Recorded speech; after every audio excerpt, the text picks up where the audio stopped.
Rapport building, how critical is it to communication? Well, let's dive in and find out.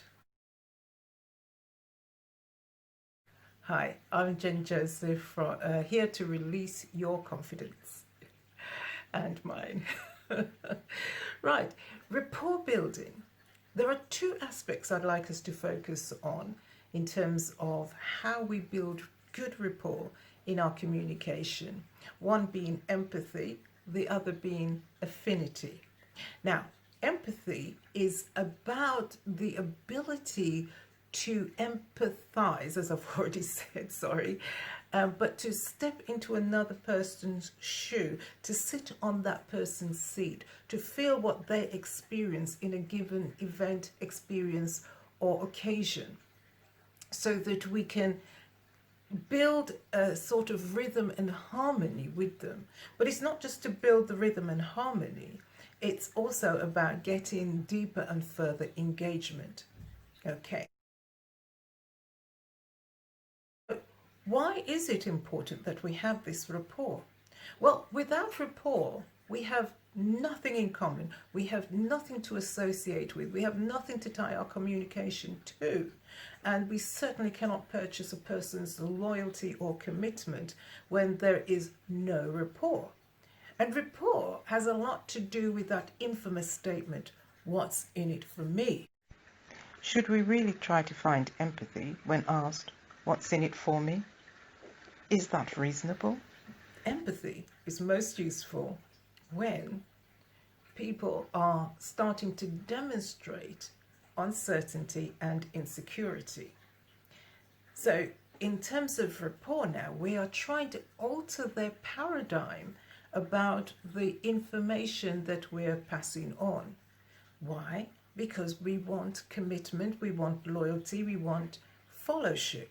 Now, here we go. An example of how a rapport in terms of empathy can be built.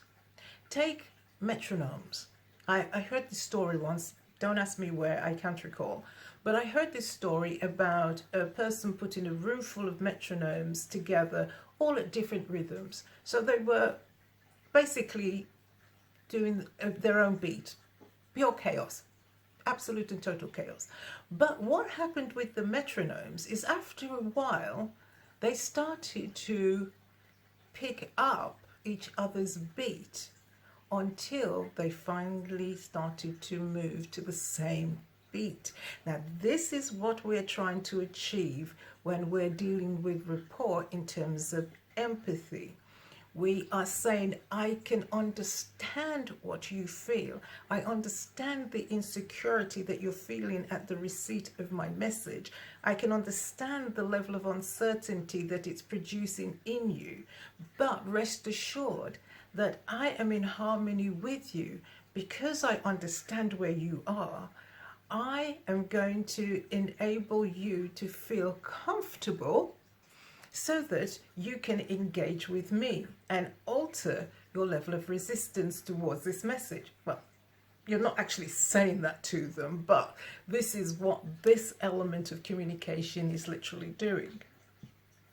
So, its usefulness can be in absolutely any situation, particularly when you're negotiating, when we're trying to influence people to change, when we're trying to engage more people to be committed and loyal to us. You know, aside from the what's in it for me, there's also the element of I want to be like you. So when we can engage with people, they start to feel, oh, there's something common between us. There is an element that I recognize. So now I can start to commit my loyalty to this individual. So what do we expect as the outcome? Well, we expect fellowship. Fellowship. As leaders and influencers, we are expecting people to follow us. But without rapport, without understanding what it is people are going through, the level of insecurity they feel and the assurance they need, or the level of uncertainty they feel and the comfort that they would get from certainty, is something that we need to recognize so that people will follow. Now, when they follow us, they are saying, you can lead me. I am going to permit you to lead me because you understand what it is I need and what I am most fearful of.